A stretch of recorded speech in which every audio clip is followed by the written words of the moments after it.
3 days ago, an American fighter jet shot down an Iranian drone over the Arabian Sea. Hours later, Iranian speedboats tried to seize a U.S. oil tanker.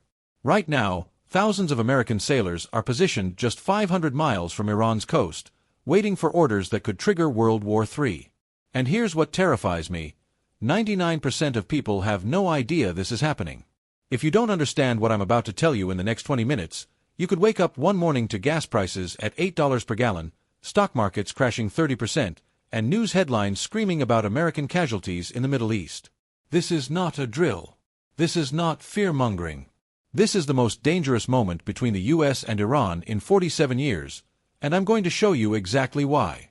Stay with me until the end because I'll tell you the 3 scenarios for how this could unfold, what it means for your money, and the specific warning signs to watch for in the coming days. Let's start with what actually happened. Right now, as you're watching this video, American warships are positioned just 500 miles off the coast of Iran in the Arabian Sea. Thousands of U.S. sailors are on high alert. Iranian military forces are preparing for potential strikes. And 3 days ago, an American F-35 fighter jet shot down an Iranian drone that was approaching a U.S. aircraft carrier. This isn't a movie. This isn't a drill. This is happening right now, and most people have no idea how close we are to a war that could pull in multiple countries, spike oil prices to $200 per barrel, crash global markets, and potentially trigger World War III. In the next 20 minutes, I'm going to break down exactly what happened, why it happened, how we got to this dangerous moment, and most importantly, what could happen next. I'll show you the timeline of events that brought us here, the military forces currently facing off, the economic consequences if this explodes, and the realistic scenarios for how this could either de-escalate or spiral into a regional war. By the end of this video, you'll understand more about this crisis than 99% of people, and you'll know exactly what to watch for in the coming days and weeks. So let's start with what actually happened. 3 days ago, on February 6, 2026, an Iranian Shahid drone took off from somewhere inside Iran and flew southwest toward the Arabian Sea. U.S. military radar picked it up immediately. They tracked its flight path. And as it got closer to the USS Abraham Lincoln aircraft carrier strike group, alarms started going off. The Lincoln is one of America's 11 nuclear-powered supercarriers. It's a floating city with over 5,000 personnel, 90 aircraft, and enough firepower to level a medium-sized country. When you're operating a carrier worth $13 billion with 5,000 American lives aboard, you don't take chances with unknown drones approaching your position. U.S. forces tried multiple de-escalation attempts. They communicated warnings on international frequencies. They tried electronic countermeasures to jam the drone's controls. The drone kept coming. It crossed into what the U.S. military considers a defensive perimeter around the carrier. At that point, the strike group commander had a decision to make. Wait and see if it's a reconnaissance drone or potentially armed. Or eliminate the threat before it gets close enough to do damage. He chose the latter. An F-35C Lightning II fighter jet, launched from the carrier deck, locked onto the Iranian drone with its advanced targeting systems and fired. The drone was destroyed mid-air. Pieces fell into the Arabian Sea. Crisis averted. Or so it seemed. Because just hours later, the situation got significantly worse. Iranian Revolutionary Guard speedboats, small fast attack vessels armed with rockets and machine guns, swarmed an American-flagged oil tanker passing through the Strait of Hormuz. The strait is a narrow waterway between Iran and Oman. It's only 21 miles wide at its narrowest point, and 20% of the world's oil passes through it every single day. These Iranian speedboats surrounded the tanker. They ordered it to stop. They threatened to seize the vessel. This is a tactic Iran has used before, capturing ships, holding crews hostage, using them as leverage in negotiations. The tanker's crew immediately sent a distress signal. The closest U.S. warship, the destroyer USS McFall, was 30 miles away. The McFall went to full speed, racing to intercept. At the same time, another Iranian drone appeared overhead, circling the tanker. For about 20 minutes, this was a full-blown international incident in the making. Iranian forces preparing to board an American vessel. A U.S. destroyer rushing to the rescue. The potential for shots fired and casualties on both sides. Then, as the McFall got within visual range, the Iranian speedboats suddenly broke off. They turned around and headed back toward Iranian territorial waters. The drone flew away. The tanker was safe. But here's what you need to understand. This wasn't a coincidence. This wasn't random harassment. This was a message. Iran was telling the United States, "You shot down our drone? Fine. We can threaten your commercial shipping. We can make it dangerous for any vessel flying an American flag to pass through waters we control. And there's nothing you can do to stop us without starting a war." Now, to understand why this is happening now, we need to rewind 9 months to June 2025. Last June, President Trump ordered what his administration called Operation Midnight Hammer. This was a massive military strike on 3 Iranian nuclear facilities. The U.S. military used stealth bombers, cruise missiles launched from submarines, and special operations forces to simultaneously hit Iran's most advanced nuclear enrichment sites. The goal was simple: set back Iran's nuclear weapons program by at least 5 years. The strikes were successful from a military perspective. Satellite imagery confirmed that the facilities were destroyed. But the political consequences were severe. Iran retaliated immediately. They launched ballistic missiles at U.S. bases in Iraq and Syria. They activated proxy militias across the region to attack American forces. For 12 days, the U.S. and Iran were in a shooting war. Hundreds died. Billions in damage. Global oil prices spiked 40%. Eventually, both sides stepped back from the brink. An informal ceasefire took hold. But nothing was resolved. Iran continued enriching uranium at other facilities. The U.S. kept sanctions in place, crushing Iran's economy. And both sides waited for the next confrontation. That brings us to this week. On Friday, February 7th, U.S. and Iranian negotiators met indirectly in Oman for nuclear talks. These were the first serious diplomatic discussions since the June strikes. The American position was straightforward: Iran must completely halt all uranium enrichment for at least 3 years. In exchange, the U.S. would lift some economic sanctions, allowing Iran to sell oil again and access frozen assets worth billions. Iran's response? No. They rejected the demand to completely halt enrichment. They said they're willing to discuss limiting the level and purity of enrichment, but not stopping entirely. From Iran's perspective, they've been down this road before. In 2015, they agreed to the nuclear deal with President Obama. They complied with its terms. Then in 2018, President Trump withdrew from the deal and reimposed sanctions anyway. So why should Iran trust American promises now? From the U.S. perspective, Iran has been caught lying repeatedly about its nuclear program. International inspectors have found traces of enriched uranium at undeclared sites. Intelligence suggests Iran could build a nuclear weapon within months if they chose to sprint for it. So why should the U.S. lift sanctions without ironclad guarantees? The talks ended Friday with no agreement. And within 24 hours, the drone incident happened. Now here's where this gets really dangerous. Let me walk you through the military forces currently in play. On the American side, you have the USS Abraham Lincoln Carrier Strike Group. That's the carrier itself, 2 guided missile cruisers, 4 destroyers, a nuclear attack submarine, and various support ships. About 7,500 total personnel. 90 aircraft including F-35s, F-18 Super Hornets, electronic warfare planes, and helicopters. You also have U.S. Air Force assets in the region. B-52 bombers stationed at Al Udeid Air Base in Qatar. Stealth fighters at bases in the UAE and Bahrain. Refueling tankers, surveillance aircraft, drones. Total U.S. military personnel in the Middle East right now? Approximately 40,000 troops across multiple countries. On the Iranian side, you have a different kind of military. Iran can't match U.S. conventional forces. They don't have advanced fighter jets or modern warships. What they have is asymmetric warfare capability. They have thousands of ballistic and cruise missiles that can reach U.S. bases across the region and hit targets in Saudi Arabia, UAE, and Israel. They have fast attack boats like the ones that threaten the tanker. They have advanced sea mines that could close the Strait of Hormuz. They have proxy militias in Iraq, Syria, Lebanon, and Yemen.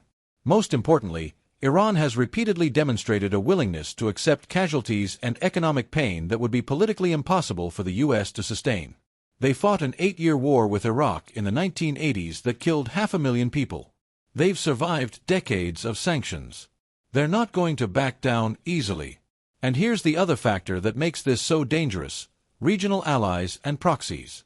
If the U.S. strikes Iran, Hezbollah in Lebanon has 150,000 rockets aimed at Israel. The Houthis in Yemen have already been attacking shipping in the Red Sea. Iraqi militias have about 5,000 fighters who've signed statements saying they're ready to attack U.S. forces if war breaks out. Suddenly, you're not looking at a U.S.-Iran war. You're looking at a regional conflict with multiple fronts, multiple actors, and no clear endgame. Let me give you 3 realistic scenarios for how this could unfold over the next few weeks. Scenario 1.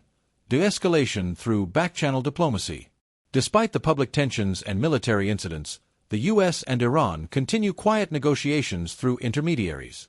Maybe Russia or Turkey plays mediator. Both sides realize that war serves neither's interests. The U.S. doesn't want to get dragged into another Middle East quagmire right before midterm elections. Iran's economy is already collapsing under sanctions. A war would make it worse. In this scenario, they reach a compromise. Iran agrees to cap enrichment at 20% purity, far below the 90% needed for a weapon. They allow enhanced inspections. The U.S. lifts some sanctions, enough to let Iran sell oil and stabilize its economy. Neither side gets everything they want, but both avoid war. Probability: I'd say 30%. It's possible, but requires both sides to swallow their pride and make painful compromises. Scenario 2. Tit-for-tat escalation that stays below the threshold of full war. Iran continues harassing shipping in the Strait of Hormuz. They maybe seize one vessel. The U.S. responds by striking Iranian military targets, maybe a Revolutionary Guard naval base or missile facility. Iran retaliates by hitting a U.S. base in Iraq or Syria with missiles. This goes back and forth for weeks or months. Limited strikes. Calculated responses. Both sides trying to hurt the other without triggering all-out war. Oil prices spike. Markets get volatile. But it doesn't explode into regional conflict. Probability: 40%. This is actually the most likely scenario based on how both countries have behaved in past crises. Scenario 3. Full escalation to regional war. Something goes wrong. Maybe Iranian missiles kill dozens of U.S. troops. Maybe a U.S. strike accidentally hits a civilian area in Iran, causing mass casualties. Public pressure in both countries demands strong responses. The U.S. launches a sustained air campaign against Iranian military infrastructure. Iran closes the Strait of Hormuz with mines. Oil prices hit $200 per barrel. Hezbollah attacks Israel. Israel strikes back at Iranian targets in Syria. Iraqi militias attack the U.S. Embassy in Baghdad. Within 2 weeks, you have a multi-front regional war with thousands of casualties and economic chaos spreading globally. Probability: 30%. Less likely than the others, but the consequences are so severe that even a 30% chance is terrifying. Now let's talk about what this means for you, regardless of which scenario plays out. First, economic impact. Oil is the lifeblood of the global economy. If the Strait of Hormuz gets disrupted, even temporarily, oil prices will spike. Gas prices in the U.S. could hit $6 to $8 per gallon. That's not fear-mongering. That's what happens when 20% of global oil supply is threatened. Higher gas prices mean higher costs for everything. Food gets more expensive because of transportation costs. Manufactured goods get more expensive. Inflation, which we've finally started to get under control, comes roaring back. Stock markets will react violently to any escalation. Defense stocks might go up, but overall markets will sell off on uncertainty. If you have money in the market and you need it in the next year or two, you're exposed to significant risk. Second, geopolitical realignment. If the U.S. gets bogged down in another Middle East conflict, China is watching. Taiwan is watching. Russia is watching. American military resources are finite.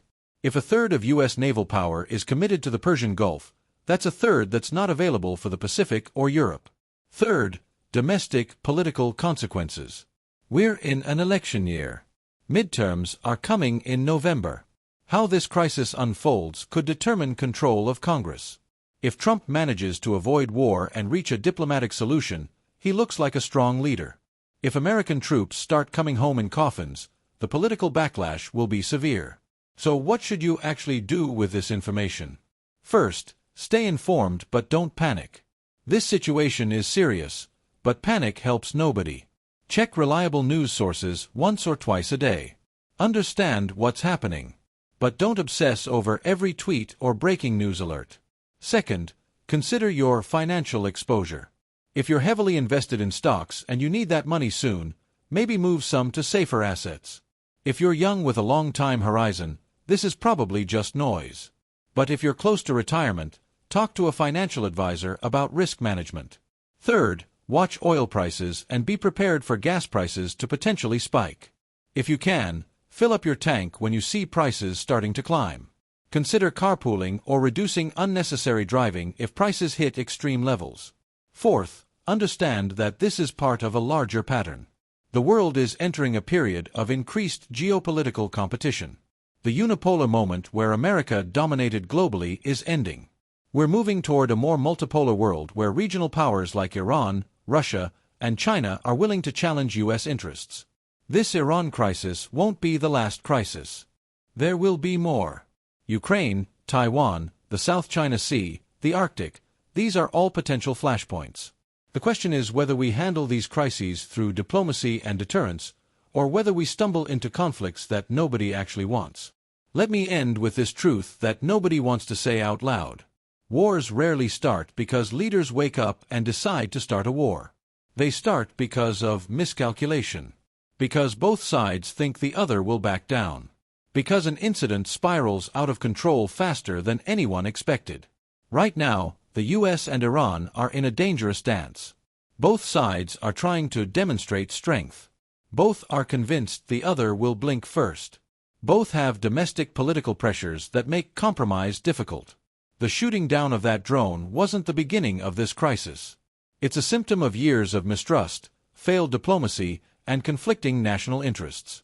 And unless both sides find a way to step back from the brink, that drone incident could be remembered as the spark that started something much bigger. I can't tell you with certainty whether we're headed toward World War III. Nobody can.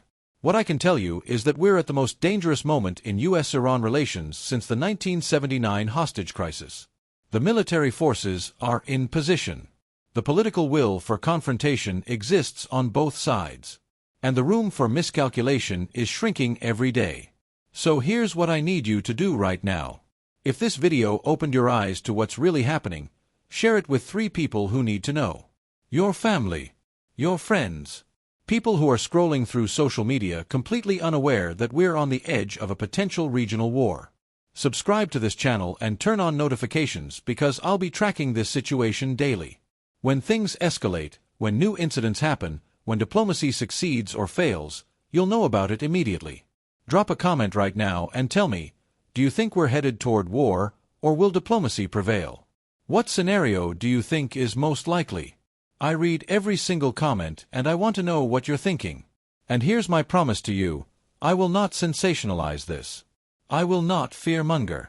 But I will also not downplay the risks. You deserve the truth, even when the truth is uncomfortable. This is real. This is happening. And the decisions made in the next few days and weeks could reshape the world for decades. Stay informed. Stay prepared. Stay rational. And I'll see you in the next update.